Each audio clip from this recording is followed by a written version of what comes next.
우리가 이 행복하느냐 안 하느냐, 이것은 주로 우리 환경에 대한 우리의 이해 그리고 태도에 의해서 결정되는 것이 아닌가, 그렇게 생각을 합니다. 우리 한국 사람들은 상당히 감정적이죠. 정이 많고 감정적입니다.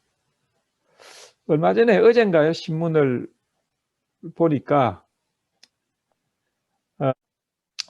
일본에 가니까 사람들이 그렇게 예의가 바르답니다. 그리고 친절하고. 한국에 오니까 한국 사람들은 정이 많다는 거예요. 자, 그러면 외국 사람들이 어느 것을 좋아하느냐? 여러분, 어느 것을 좋아한다고 생각하십니까?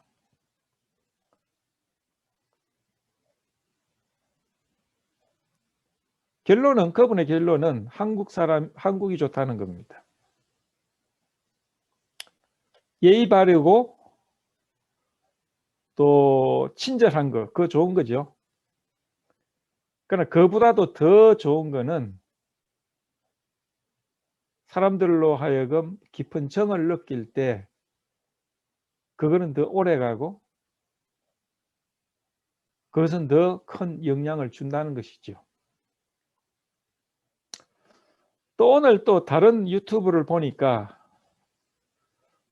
대만에서 어느 방송국에서 이렇게 여러 나라 사람들에 대해서 이렇게 나라의 평가에 대해서 의견을 나누는 장면이 나오더라고요. 그런데 거기에 이제 한 부분에 있어서 일본 사람들은 친절하고 이렇게 예의가 바른데 그게 가식이 많다고 어느 분이 그러더라고. 가식이 많대요.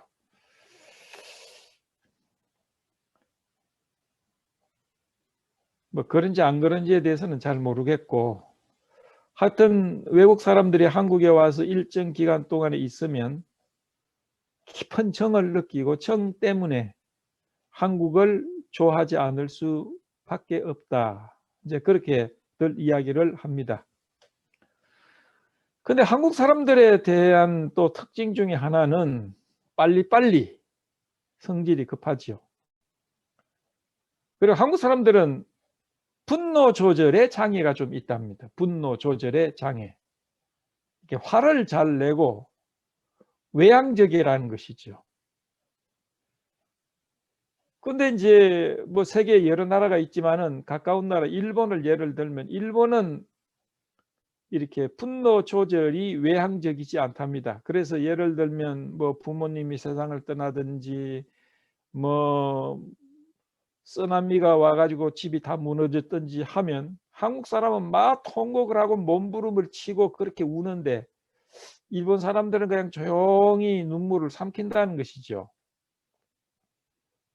근데 어느 것이 좋은 것인지는 잘 모르겠어요. 일본 사람이 조용히 눈물을 삼키고 자기 감정을 절제하는 것은 남들 보기에는 참 좋은 것 같은데 제 생각에는 속으로 병이 들 것 같아. 한국 사람들은 막 난리를 지기고 목소리를 높이고 몸부림을 치면 남들이 볼 때는 좀 시끄러워도 그거는 이게 속에 이게 깊이 상처가 덜하지 않겠는가, 그런 생각도 해보거든요. 그런데 이 한국 사람들은 또한 뭐가 있느냐 하면 이렇게 분노 조절이 잘 안 되니까 자살을 많이 한다는 겁니다. 그래서 OECD가 아마 그 뭐 선진국의 뭐 한 20개국인가 뭐 그런 건지 잘 모르겠는데 거기 나라들 가운데 자살률이 제일 높은 나라에 속한대요. 한국이. 자살률이 굉장히 높답니다. 뭐 요즘에는 살기도 좋고 환경도 좋고 다 그런데 왜 자살률이 높을까? 아마 그거는 우리가 연구를 해 봐야 하는 건데, 우리가 이 자살을 한다고 생각했을 때 그것을 가만히 보면 자살하는 사람은 원치 않는 환경, 상황, 자기가 원치 않는 상황에 대한 대해서 긍정적으로 자신을 조절하지 못하기 때문에 자기를 목숨을 끊지요. 굉장히 행복하고 좋은 일이 있는데 자살한 사람은 없거든요. 네. 너무 기분이 좋아가지고 행복해서 자살한 사람은 제가 아직까지는 못 봤어요. 주로 자살하는 사람은 자기가 원치 않는 상황에 의해서 자살을 하게 되고 그 상황을 긍정적으로 자기를 조절하지 못하기 때문에 누구나에게나 어려움이 있고 누구에게나 불행이 있을 수가 있고 걱정, 근심이 있을 수 있는데 어떤 사람은 그 위기를 넘기고 어떤 사람은 위기를 못 넘긴단 말이에요. 못 넘기는 이유는 그 자기의 처한 상황을 자기가 스스로 잘 조절을 못해서 극단적인 선택을 한다. 저는 그렇게 생각을 합니다. 그럼 우리 그리스도인들은 우리는 어떻게 이런 문제를 생각을 해야 할 것인가? 우리가 그리스도인이든지 그리스도인이 아니든지 간에 때때로 우리는 우리의 삶의 환경 속에 환난과 어려운 그런 환경을 당하게 됩니다.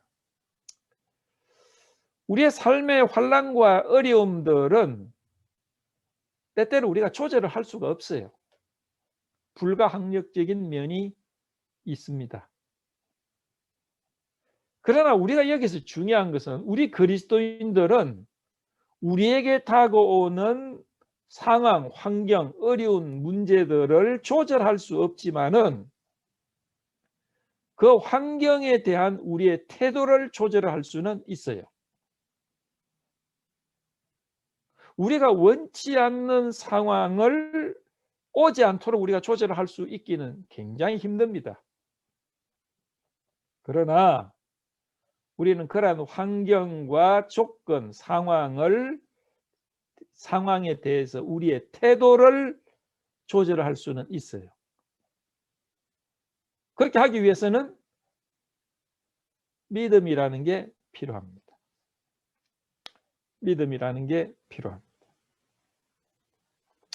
자, 그러면 오늘 우리가 생각할 제목은 삶을 위한 지혜입니다. 삶을 위한 지혜인데 오늘 이러한 주제에 대해서 우리가 생각해 볼 성경 구절은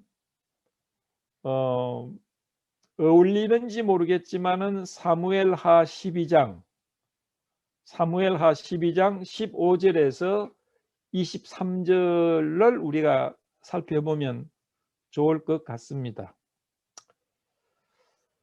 우리가 이 상황을, 이 성경 구절을 읽기 전에 이 상황을 좀 설명하는 게 좋을 것 같습니다.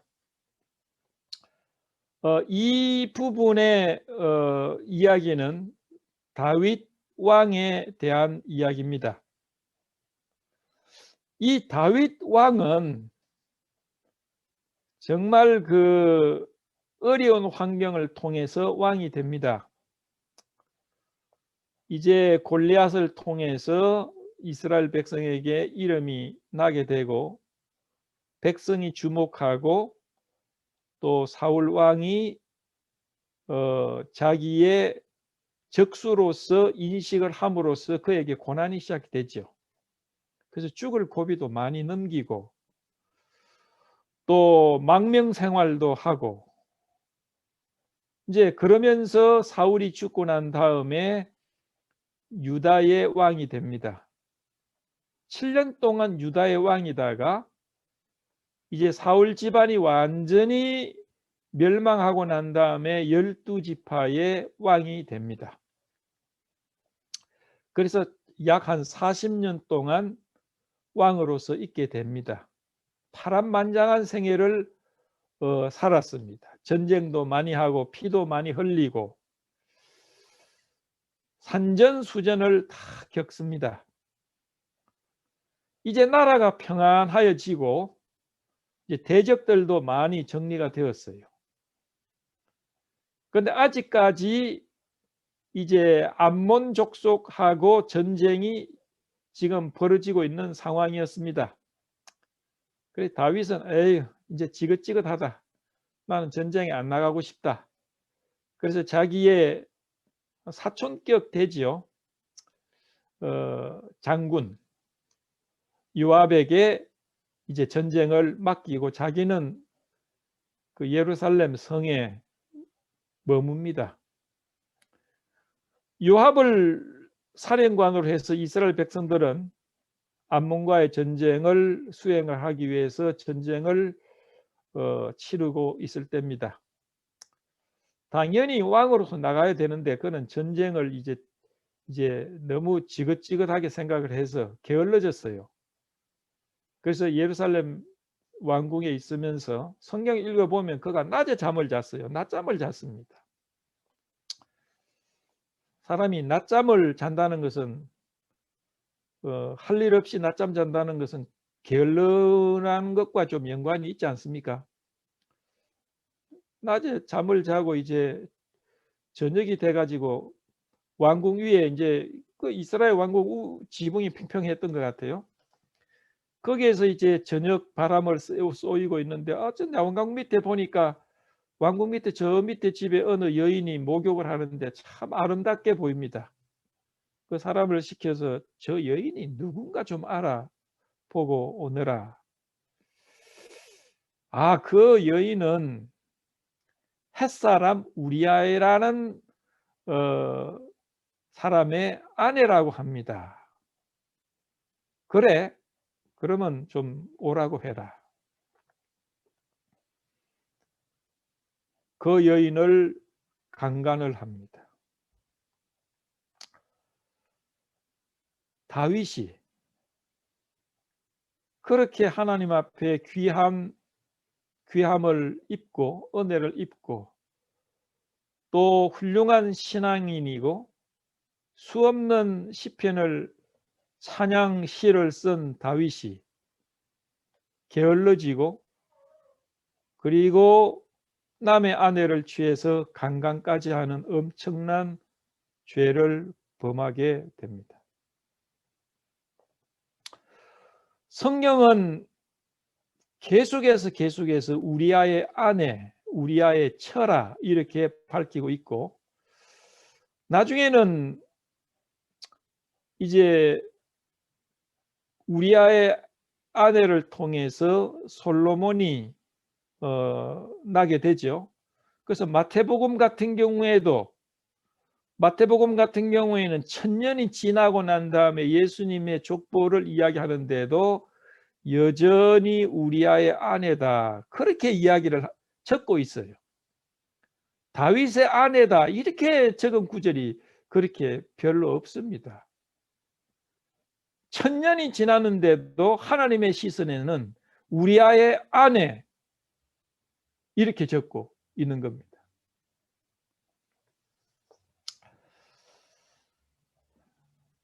그래서 다윗은 그 죄를 범하고 난 다음에 이제 우리아의 아내가 임신을 합니다. 큰일 났다 싶습니다. 내가 임신을 했습니다. 다윗은 이 엄청난 죄를 덮기 위해서 더 강교한 계책을 마련을 합니다. 그것은 뭐냐 하면 이 죄를 덮기 위해서 우리아를 죽여야 되겠다. 그 당시에 우리아는 요압의 수하에 속해서 목숨을 걸고 이민족과 전쟁을 하고 있는 상황이었어요. 그래서 이제 다윗은 편지를 씁니다. 요압에게 우리아를 좀 보내라. 그래서 우리아가 왔습니다. 오니까 전쟁이 어떻게 돼가느냐? 뭐 이렇게 돼가고 있습니다. 아, 그래, 수고했다. 모처럼 만에 왔으니까 휴가를 줄 테니까 집에 가서 편안히 쉬어라. 그러나 이 우리아는 이스라엘 백성이 아니에요. 히타이트, 해족 속이었습니다. 아닙니다. 나의 동료들이 지금 전쟁 중인데 제가 집에 가서 편안히 먹고 마실 수가 있겠습니까? 저는 그렇게 못합니다. 얼마나 충성스럽습니까? 집에 가서 자라니까. 아닙니다. 하고 집에 바로 그 옆에 있는데도 집에 가지 않고 성문 옆에 있는 거기에서 병사들과 잠을 잤어요. 다윗 생각을 이거 집에 가서 편안히 쉬어야 이걸 좀 내 잘못을 덮겠는데, 그 이튿날 이게 다윗이 이게 오너라 식사 같이 하자 해가지고 식사를 하면서 술을 많이 먹였어요. 이 우리아가 취합니다. 저놈이 이제 취하면 집에 가겠지. 그런데도 불구하고 집에 가지 않고 여전히 내 동료들이 피를 흘리며 싸우는데 내가 어떻게 집에 가서 편안히 쉬겠습니까? 집에 가지 않아요. 다윗 생각, 이거 큰일 났네. 이거 내 죄를 이렇게 덮으려고 하는데 저놈이 안 넘어가네. 안 되겠다 싶어서 이제 우리아를 불렀습니다. 자, 그러면 전장으로 돌아가라. 그 대신 내가 편지를 써줄 테니까 이 편지를 요압 장군한테 전해라. 알겠습니다. 하고 그는 갔어요. 거기 편지에는 뭐라고 적혔느냐 하면 쉽게 이야기해서 전투가 맹렬할 때 이 우리아를 전투 맨 앞에 있게 해서 말하자면 쉽게 하면 거기서 죽게 하라 이 말이에요. 죽여버려라 이 말입니다.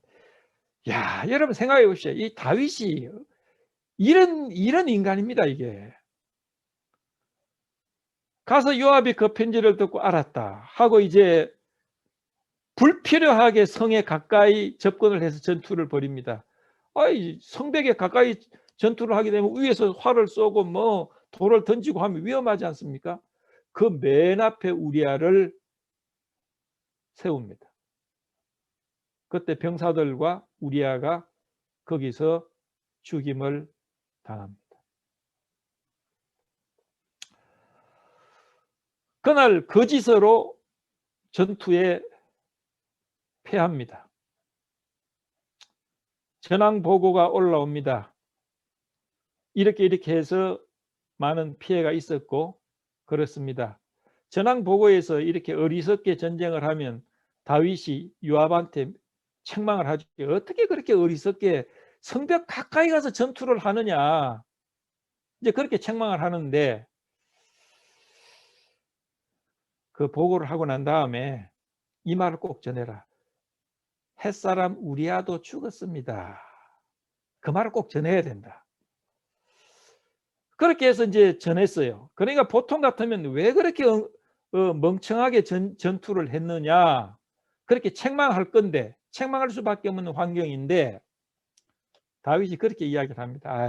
전쟁을 하다 보면 이 사람도 죽고 저 사람도 죽기 마련이야. 괜찮아.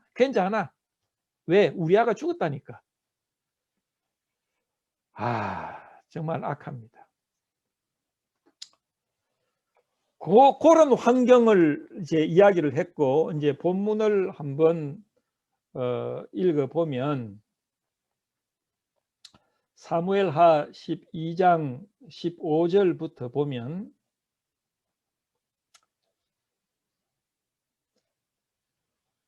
나단이 자기 집으로 돌아가니라. 그 전입니다. 그 전에 좀 더 설명을 해야 되겠네요. 이제 죽었어요. 그러니까 이제 우리아의 아내가 통곡을 합니다. 자기 남편은 죽었죠. 자기는 다윗 왕에게 강간을 당해서 임신까지 했지요. 이 성경에 보면 이것이 하나님의 성경 11장 마지막 부분에 보면 다윗의 소위가 여호와 보시기에 악하였더라. 다윗 한 것이 여호와께서 다윗의 행위가 굉장히 악했다는 겁니다. 그래서 하나님이 선지자 나단을 보냅니다. 나단을 보내서 이렇게 이야기하라. 그래서 나단 선지자가 이제 다윗에게 왔습니다. 선지자 웬일이요? 예, 제가 최근에 일어난 일을 한 가지 이야기를 하겠습니다. 이야기해 보시오. 제가 사는 어느 마을에 아주 부자가 있습니다. 양도 많고 소도 많고 종들도 많고 아주 부자가 있고, 또 그 이웃에는 아주 가난한 사람이 사는데 이 사람 너무 가난해 가지고 어린 양새끼 한 마리만 데리고 사는데, 그 양새끼 그걸 너무 사랑하고 귀여워해서 식구처럼 되고 딸처럼 되고 잘 때도 같이 자고 그렇게 살아갑니다. 그런데 부자한테 어느 날 손님이 왔습니다. 근데 부자가 자기 그 많은 양을 잡지 않고 하나밖에 없는 양을 가지고 있는 그 가난한 집의 양을 뺏어 가지고 잡아서 친구를 대접했습니다. 그러니까 다윗 왕이 화가 팍 내면서, 어떤 놈이 그런 놈이 있느냐, 죽어야 한다. 그놈은 양 대신에 4마리를 갚아야 한다. 어떤 놈이야? 나단 선지자가 당신이요, 당신이 그 부자요.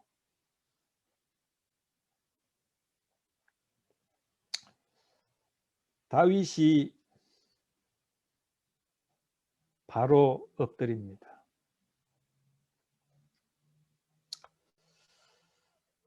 13절 보면 다윗이 나단에게 이르되 내가 여호와께 죄를 범하였노라 하매, 나단이 다윗에게 대답하되 여호와께서도 당신의 죄를 사하셨나니 당신이 죽지 아니하려니와. 나단 선지자가 당신이요. 그러니까 다윗이 아하, 그 이야기가 나를 가리키는 것이구나 하고 그 자리에 바로 쓰러집니다. 내가 잘못했습니다. 내가 범죄했습니다. 그러니까 1초도 되지 않아서 나단 선지자를 통해서 하나님이 말씀하세요. 여호와께서 당신의 죄를 사하셨습니다. 당신이 죽지 않을 겁니다. 저는요, 성경에서 이 구절이 제일 저는 거슬립니다. 성경에 나타나는 여호와 하나님에 대해서 저는 참 이견이 없어요. 이견이 없습니다. 이해 안 되는 면은 있지만은 이견은 없어요. 그러나 단 한 곳, 바로 이곳에 대해서 저는 하나님 앞에 하나님 마음에 안 들어요. 하나님 마음에 안 드는 거 딱 한 가지인데 바로 이 부분이에요. 그렇게 강간을 하고 그 남편을 교묘하게 죽이기까지 한 이 악독한 다윗이 잘못했다고 하니까 1초도 안 돼서 나도 너를 용서한다. 정말 하나님 마음에 안 들어. 이 부분에 있어서 정말 저는 하나님 마음에 안 들어요. 아니, 그렇게 잘못하고 간악한 사람을 그렇게 빨리 용서하면 어떡해? 용서를 하더라도 질질 좀 끌고 고생을 시키고 애간장을 태우다가 할 수 없어서 용서하는 척하고 그렇게 용서해도 되는데 너무 빨리 용서해. 저는 분노가 있어요, 여기에 대해서. 왜 하나님 이렇게 빨리 용서하십니까? 마치 용서하고 싶어서 이렇게 조바심을 가지고 용서를 하려고 기다렸던 하나님 같아. 정말 마음에 안 들어. 너무 빨리 용서해. 너무 쉽게 용서해. 사실 살인자는 죽여야 하고 간음 혹은 강간하는 자는 죽여야 합니다. 다윗은 이 자리에서 바로 죽임을 당해야 됩니다. 그게 율법입니다. 그게 원칙입니다. 그러나 여기서 당신 죽지 않을 것이요. 그리고 하나님께 당신의 죄를 사하셨습니다. 너무하는 거 아닙니까, 이게? 저는 유일하게 이 부분에 있어서 하나님 마음에 안 들어요. 좀 그거는 좀 불경하죠. 하나님 마음에 안 든다니. 그러나 솔직한 내 마음인데 어떡합니까? 그 다음에 15절 제가 읽을게요. 그래가지고 이제 그 아이가 이제 하나님이 치시니까 이제 병에 걸립니다. 우리아의 처가 다윗에게 낳은 아이를 여호와께서 치심에 심히 앓는지라. 다윗이 그 아이를 위하여 하나님께 간구하되 금식하고 안에 들어가서 밤새도록 땅에 엎드렸으니 그 집의 늙은 자들이 곁에 이르러 다윗을 일으키려 하되 왕이 듣지 아니하고 저희로 더불어 먹지도 아니하더라. 이래만에 그 아이가 죽으니라. 그러나 다윗의 신복들이 아이의 죽은 것을 왕에게 고하기를 두려워하니 이는 저희가 말하기를 아이가 살았을 때 우리가 말하여도 왕이 그 말을 듣지 아니하셨나니 어떻게 그 아이의 죽은 것을 구할 수 있으랴? 왕이 회상하시리로다 합니다.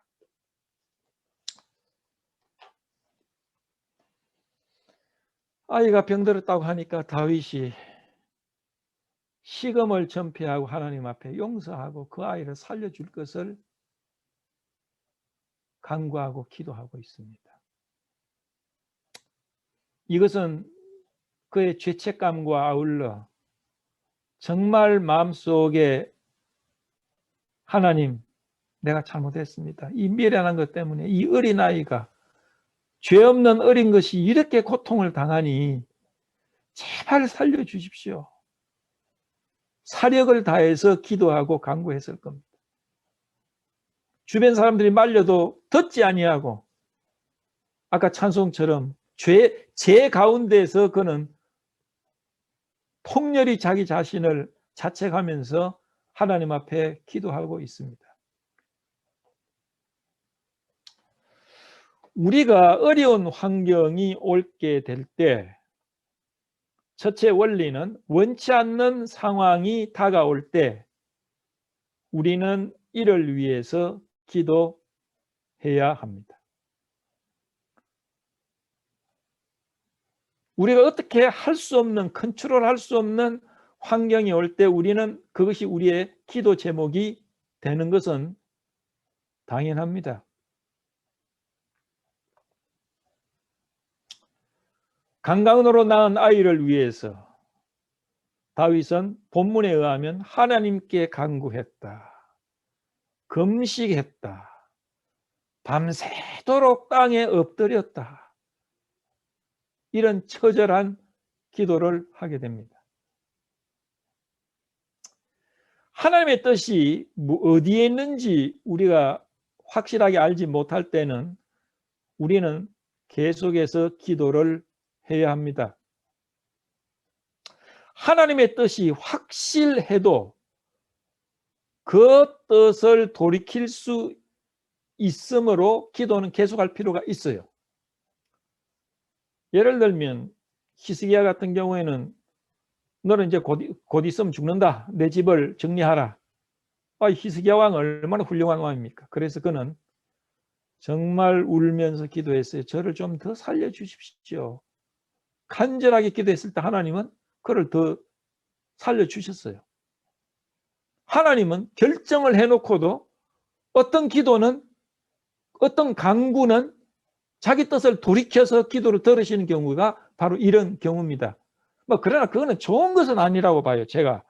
왜냐하면 하나님의 뜻을 우리가 강제로 하나님의 뜻을 돌리는 것은 그렇게 좋은 것이라고 보지 않아요. 왜? 그 결과가 그랬어요. 하나님은 히스기야를 더 살려주셨어요. 덤으로 사는 그 생애 속에 아들을 놓았는데 그 왕이 므낫세입니다. 이 므낫세는 가장 악한 왕입니다. 므낫세 때문에 사실 유다가 망하게 됩니다. 그러니까 히스기야가 그때 죽었다면 므낫세가 결과론적으로는 나타나지 않았을 거예요.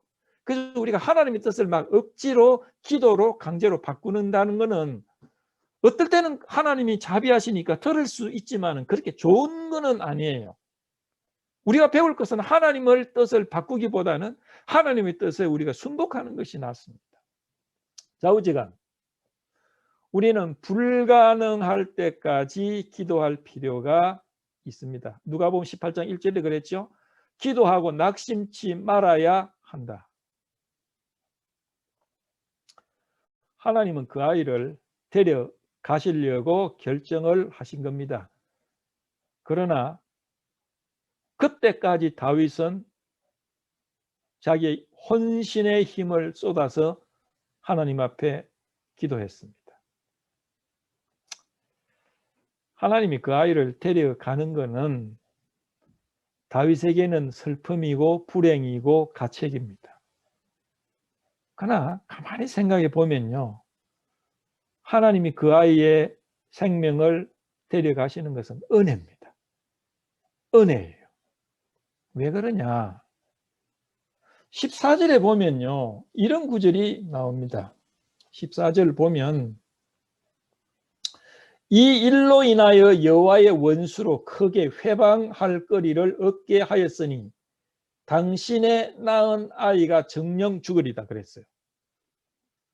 만약에 이 아이가 죽지 않았다고 생각해 보십시오. 그러면 다윗의 대적들이 제 누구누구는 다윗이 강간을 해가지고 낳은 아이야. 그러니까 얼마나 하나님 앞에 불명예가 되고 다윗에게 개인적으로 불명예가 되겠습니까? 강간을 통해서 부정행위를 통해서 태어난 아기가 살아있다면 그 아이가 살아있는 한 불명예는 계속될 겁니다. 하나님이 그를 데려가시는 것은 어떻게 보면 은혜에 속하는 것입니다. 그러나 때때로 우리가 어려움이 있을 때, 우리가 컨트롤할 수 없는 환경일 때 우리는 기도해야 합니다. 기도를 통해서 큰 역사를 이룰 수가 있고 하나님의 뜻을 이룰 수가 있고 우리는 위기를 벗어날 수가 있습니다. 때때로 하나님은 기도를 통해서 놀라운 역사를 이루십니다. 제가 아는 어느 침례교, 미국의 침례교 한국 목사님이신데 이분은 참 훌륭한 분이에요. 그래서 자기의 이제 그분이 주로 사역했던 곳은 저쪽에 샌프란시스코 부근인데 거기에 이제 그 샌프란시스코에 학교 좋은 학교들이 많습니다. 그 UC 버클리도 있고 그다음에 스탠포드도 있고 아주 좋은 학교들이 많이 있어요. 그래서 그 학교에 다니는 한국 학생들뿐만 아니고 여러 나라의 또 미국의 젊은 학생들을 훈련시켜서 정말 훌륭한 신앙인을 만들고 또 선교에 집중하는 그런 목사님이셨는데 그래서 그분의 그 정책은 참 좋아요. 예를 들면 이제 저쪽에 이제 동부의 이제 하버드 대학이나 또 MIT 대학 부근에 이런 교회를 개척해야 되겠다 그렇게 생각을 하면 거기에 전도자 한 명을 훈련시켜서 거리로 파송을 하려고 계획을 합니다. 그럼 혼자 보내면 어떻게 해요? 그래서 자기가 길림을 받은 그리고 좋은 직장을 가지고 있는 몇 가정을 딸려서 보냅니다. 팀을 향해서 보내요. 그래서 그 전도자와 함께 팀을 이루어서 그 학교 캠퍼스 사역을 하게 하는데 전도자 한 명을 위해서 다른 몇 가정이 가서 서포트를 해요. 재정적으로. 다른 사람들은 직장을 다니고 거기에서 헌금을 해서 한 사람을 이렇게 서포트를 합니다. 아주 팀워크가 참 잘 돼 있어요. 그 얼마나 좋은 정책입니까? 그래 그분이 직접적하게 간증을 하는데 그렇게 갔어요. 가가지고 이제 가는 중에 한 가정이 이제 따라가면 저도 가겠습니다. 거기 가서 취직을 하겠습니다. 하고 이제 그 나사 그 항공 미국의 나사라는 그 로켓 뭐 우주선 쏘아보내는 그 회사와 관계되는 회사에 그 원서를 넣었습니다. 그런데 거기 경쟁률이 너무 높았대요. 그래서 굉장히 어려운 가운데 몇 명 안에 이제 합격을 한 겁니다. 근데 딱 한 명을 뽑는데 몇 명 안에 들었어요. 또 거기서 또 이렇게 여러 가지 또 뭐 인터뷰를 하고 했는데 그 중에 마지막으로 2명 중에 1명으로 걸렸습니다. 그래서 많이 기도했대요. 그 교회에서 합격해야 됩니다. 그래야 그 지역에 가서 정말 서포트를 하고 이렇게 복음을 전할 수 있습니다. 2명이 딱 걸렸다요. 1명은 여자분이고 1명은 남자분이고. 그래서 열심히 기도했답니다. 1명 거기에 들 수 있도록 그렇게 열심히 기도했대요. 결과는 어땠느냐? 떨어졌어요. 여자분이 됐어.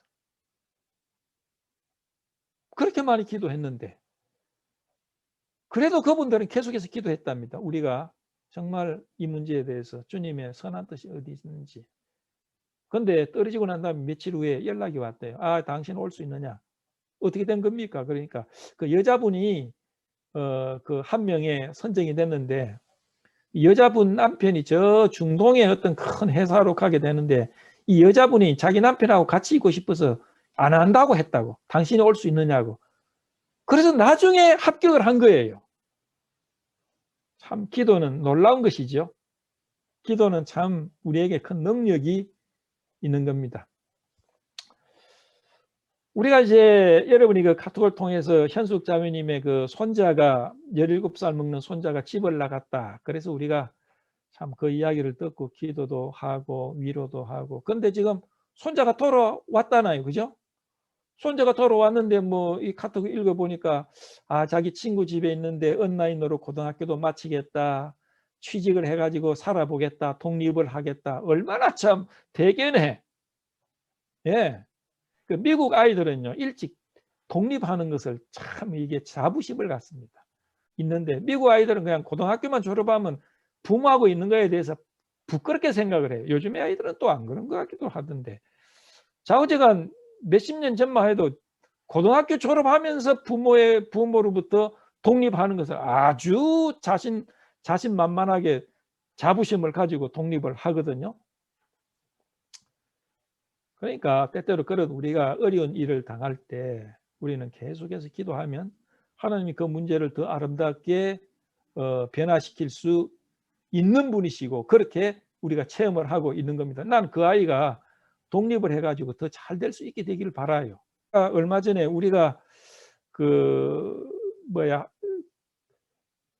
의사 부부를 아는데요. 우리 집사람이 더 잘 알죠. 의사 부부가 있는데 이 의사 부부가 둘 다 하버드 대학 의과대학을 나왔어요. 그래가 샌디에고에서 이렇게 의사 생활을 하는데 이제 우리 집사람을 잘 알아서 이제 근데 한 번 와가지고 아유 자기 아들이 저 동부에 그 듀크 대학을 다니는데 듀크 대학 좋은 대학이죠. 듀크 대학을 다니는데 아유 학교 그만둬 버렸다고. 대학을 졸업하고 해야 되는데 그만둬 버렸다고. 그래서 자기들이 너무 걱정이 돼가지고 타일러 가지고 그 LA에 있는 그 USC에 또 집어넣었대요. 자기들은 하버드 의과대학 나오고 그런데 아들이 고등학교 나와가지고 대학을 가는데 대학도 때려치워 뿌리고 그냥 이러니까 너무 자기들이 근심이 되죠. 그래서 억지로 설득해 USC라는 학교 사립대학을 집어넣었어요. 얼마 전에 또 얼마 뒤에 와가지고 이거 USC도 때려치워 뿌렸습니다. 그런데 그 아이가 때려치웠는데 그 아이가 자기 친구하고 뭘 시작을 했느냐 하면요. 비트코인 회사를 시작을 했어요. 비트코인 아시죠? 비트코인 회사를 시작을 했어요. 그런데 거기 지금 비트코인이 얼마나 넓어요. 그래가지고 이 아이가 엄청난 부자가 됐어요.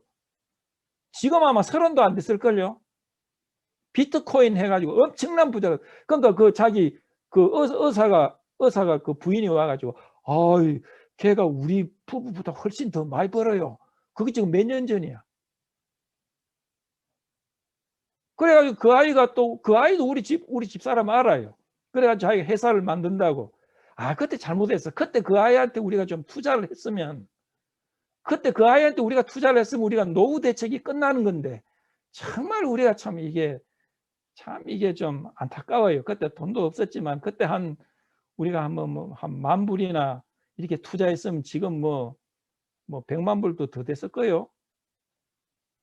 우리는 이 기회를 살리지를 못해. 생각해 보십시오. 그 아이가 대학을 때려치웠을 때 부모 마음이 어떻겠어요? 그런데 그렇게 될 줄 어떻게 알았어요? 빌 게이츠도 그랬죠. 빌 게이츠도 하버드 대학 때리다가 배울 거 없습니다 하고 때려치워 버리고, 그리고 뭡니까? 뭐 회사를 차려가지고, 뭐 그 자세한 이야기는 저도 잘 모르겠지만, 우리가 원치 않는 상황, 우리가 컨트롤할 수 없는 상황이 닿았을 때 우리는 기도해야 합니다. 우리는 열심히 정말 하나님을 의지하고 기도해야 합니다. 하나님은 많은 경우에 그런 환경을 변화시킵니다. 두 번째는요, 19절부터 보면 재밌게 변합니다. 다윗이 그 신복들이 서로 수근수근 하는 것을 보고 그 아이가 죽은 줄을 깨닫고 그 신복들에게 묻되 아이가 죽었느냐? 대답하되 죽었나이다. 다윗이 땅에서 일어나 몸을 씻고 기름을 바르고 의복을 갈아입고 여호와의 전에 들어가서 경배하고 궁으로 돌아와서 명하여 음식을 그 앞에 베풀게 하고 먹은지라. 신복들이 왕에게 묻되 아이가 살았을 때는 위하여 금식하고 우시더니 죽은 후에는 일어나서 잡수시니 어찌 미니까?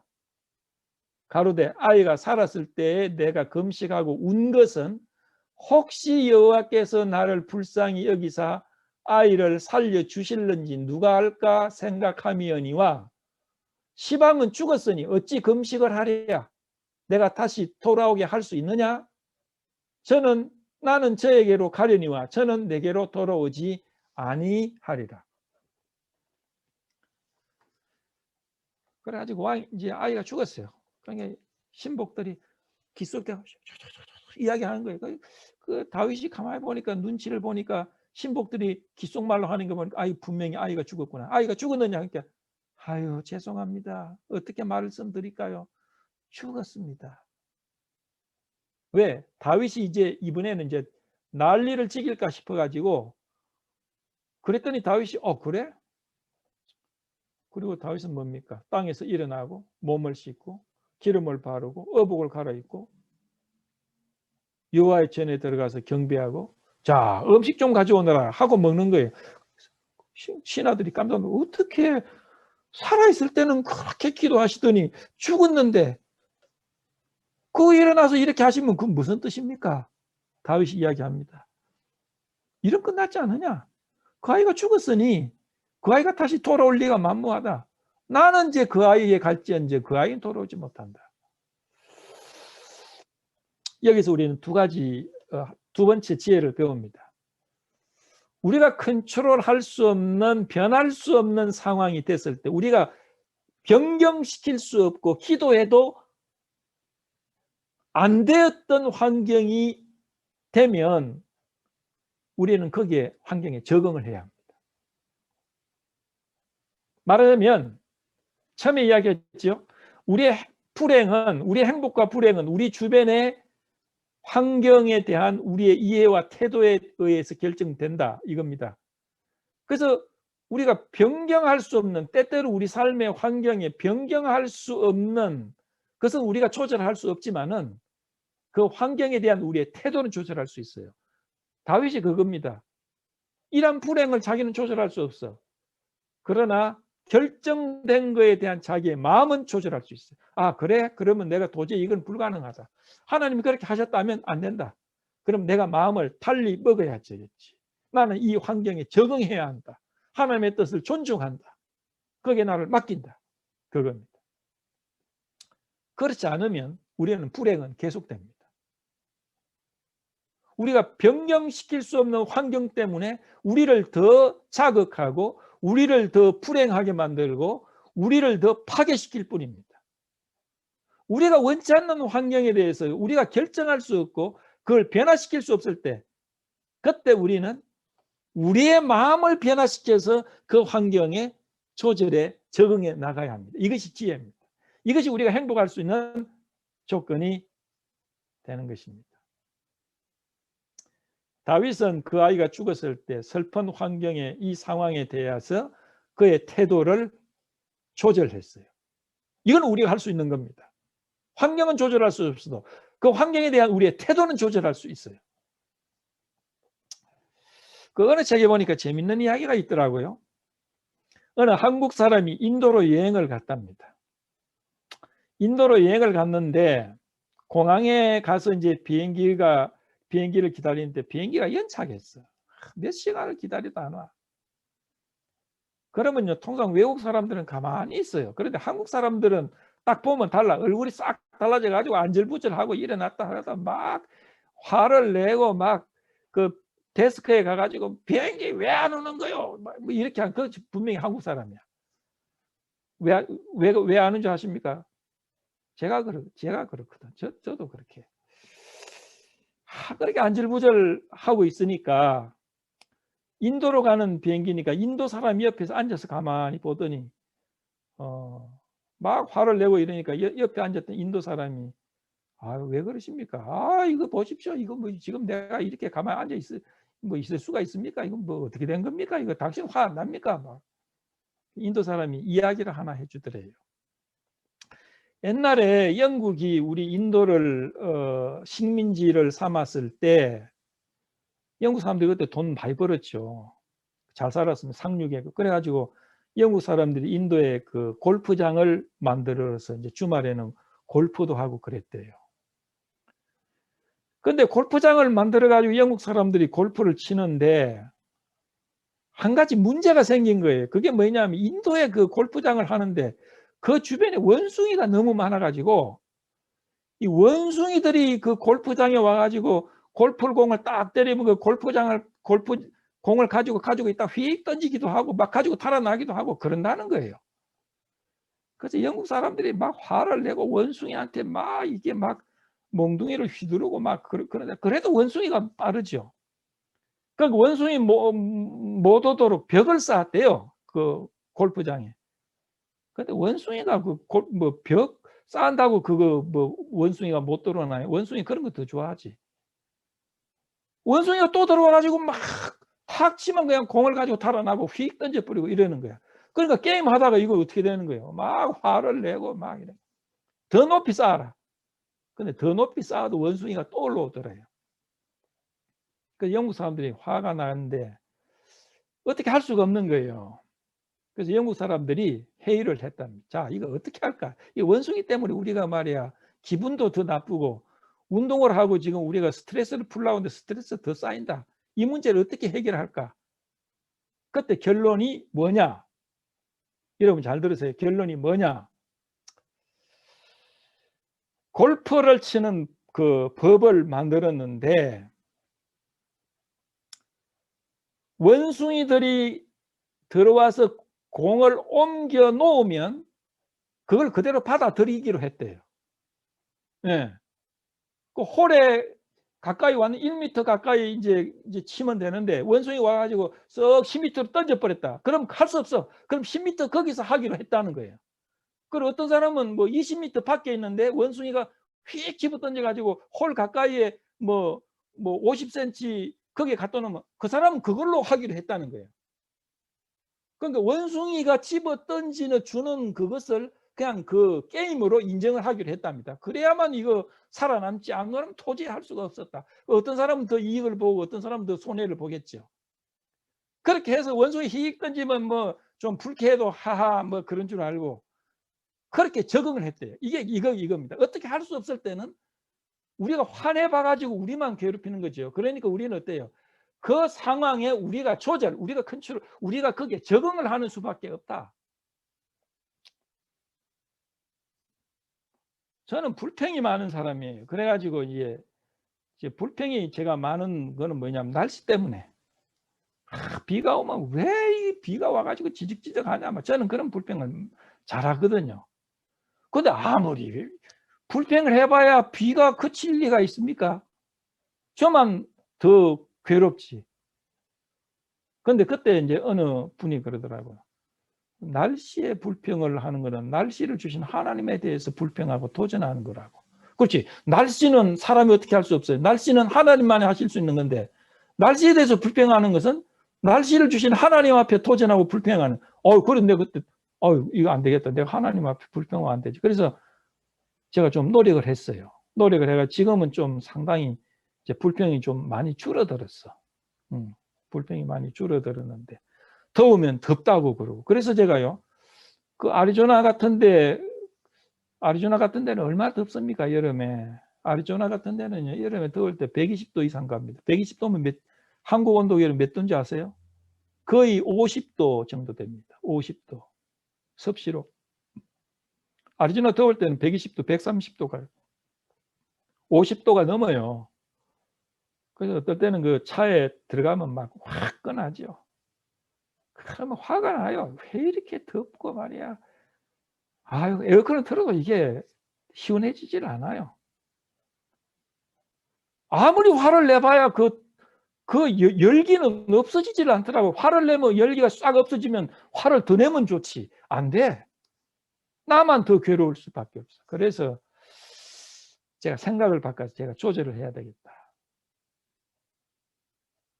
그래서 이게 사우나다 생각을 했어요. 사우나다. 뭐 한국에 가면 무슨 사우나 같은 게 많더라고. 뭐 이름이 뭐야. 뭐 이름이 뭐던데. 불가마. 그것도 돈 주고 들어가더라고. 그래서 야, 내가 이 사우나 들어왔구나. 공짜 사우나 들어왔구나. 참 이상해요. 사우나라고 생각하니까 그 열기가 몸이 시원하고 아주 찜질이 잘 되는 것 같아요. 덥다고 느끼지 않고 상당히 건강에 좋다고 느끼게 되더라고. 그러니까 더위가 더위로서 불평할 조건이 아니고 아주 감사한 조건으로 변하더라고. 생각이 그렇게 무서워요. 네. 생각하기에 따라서 그렇게 변하더라고. 우리는 왜 이 나라에 태어났나? 이 좁은 나라에 태어나가지고 이렇게 남북이 이러냐? 왜 아들만 놓고 나는 딸이 없느냐? 왜 나는 딸만 있고 아들이 없느냐? 저는 딸만 셋이거든요. 그러니까 뭐 처음에는 뭐 아들, 딸 구별 없이 그냥 주신도로 받겠습니다. 두 번째 딸이 노니까 조금 아유 그래도 뭐 아들이 있으면 더 좋을 건데 세 번째 딸이 노니까 화가 폭 나는 거예요. 이거 도대체가. 그리고 의사가 그러더라고요. 셋째는 아들 같다고. 그래서 기대를 상당히 했거든요. 그 돌팔이 의사야 그 사람이. 모르면 모른다고 해야지 왜 아들이라고 해가지고 우리의 희망을 부풀게 해가지고 우리를 실망시켜. 그래가지고 제 세 번째는 상당히 제가 막 이게 상당히 그 하나님 앞에도 업셋이 되고 제가 그랬거든요. 그 밥맛도 없더라고. 근데 생각을 가만 해보니까 하나님이 그렇게 위로하세요. 이놈아, 너의 엄마를 생각해봐라. 너 할머니 생각 많이 나지? 너 할머니가 너를 어떻게 사랑했냐? 할머니도 아들이 아니고 할머니는 여자야. 우리 어머니가 여자니까 내가 어머니를 또 할머니가 여자지 않느냐. 그렇게 귀한 분들이고 그렇게 나에게 훌륭한 분들인데 그분들이 다 남자가 아니고 여자였구나.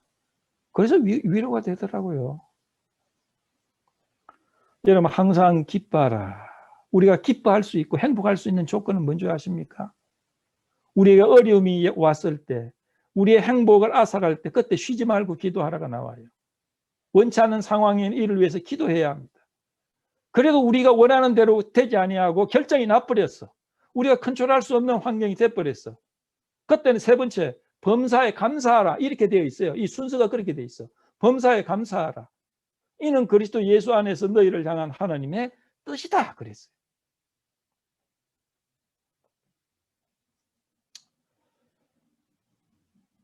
여러분 어떻게 하시겠습니까? 여러분 지금 처한 환경에 여러분이 원하지 않는 환경이 있습니까? 그 환경에 따라서 여러분이 그 환경에 대해서 여러분의 태도가 여러분의 행과 불행을 결정할 겁니다. 여러분 원치 않는 환경입니까? 불평하지 말고 기도하세요. 먼저 기도하셔야 돼요. 기도에 예스할 수도 있고 노할 수도 있어요. 노하는 경우는 여러분을 불행하기 위해서 그런 게 아니고 여러분에게 유익하지 않기 위해서 그렇게 하는 겁니다. 어린아이가 아이고 옆집에 옆집에 내 친구의 형을 보니까 그 사람은 문신을 하고 막 칼 가지고 이러는데 정말 멋있는데 나도 칼 하나 사주세요. 그럼 부모가 칼 안 사주지요. 안 된다. 왜 안 사줍니까? 나를 왜 그렇게 불행하게 만듭니까? 그렇죠. 생각해 보십시오. 부모 입장으로 칼 사주면 그거 유익하지 않으니까 칼 안 사주는 거예요. 그런 경우도 있는 것이거든요. 그건 도리어 은혜지, 감사한 것이지. 그러나 기도는 우리의 기도를 응답하시는 주님이십니다. 많은 부분에는 주님은 응답하시고 또 더 좋은 걸로 응답해 주십니다. 그러나 우리가 컨트롤 할 수 없을 결정이 났을 때, 그때 우리는 그 환경에 분노할 것이 아니고 그 환경에 우리의 마음을 조절해야 됩니다. 적응해야 됩니다. 주의 뜻대로 되어지기를 원합니다. 바울도 그랬어요. 아유, 제가 육신에 가시가 있어 괴롭습니다. 이거 가시 좀 빼주세요. 빼주세요. 빼주세요. 빼주세요. 안 빼주는 거야. 빼주세요. 그래도 안 빼주니까 아유, 하나님께서 그랬어요. 내 은혜가 좋게. 야, 그거 뺄 필요 없어. 가지고 있어. 나를 자고하지 않기 위해서 그랬구나. 그렇게 깨달았죠. 그래서 우리가 가시가 은혜로 느낄 때까지 우리는 믿음의 성숙이 필요하다는 이야기예요.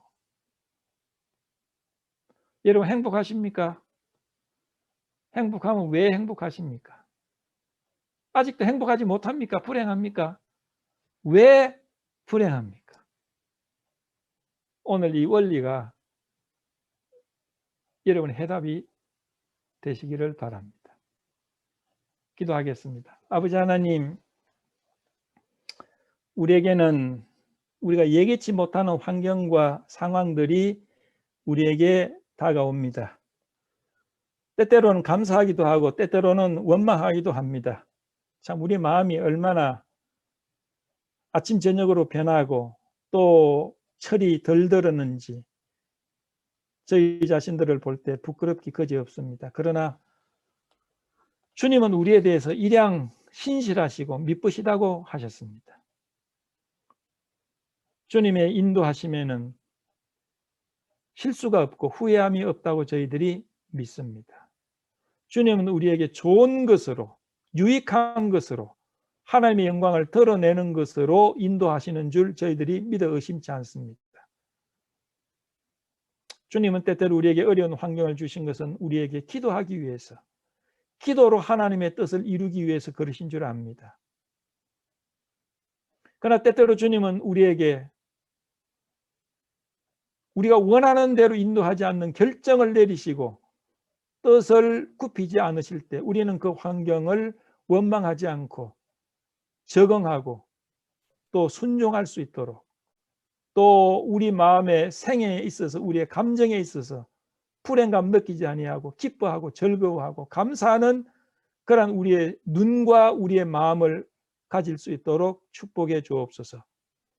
우리에게 지혜의 마음을 얻게 해주신 것을 감사드릴 때 우리 주 예수 그리스도 이름으로 기도하옵나이다. 아멘.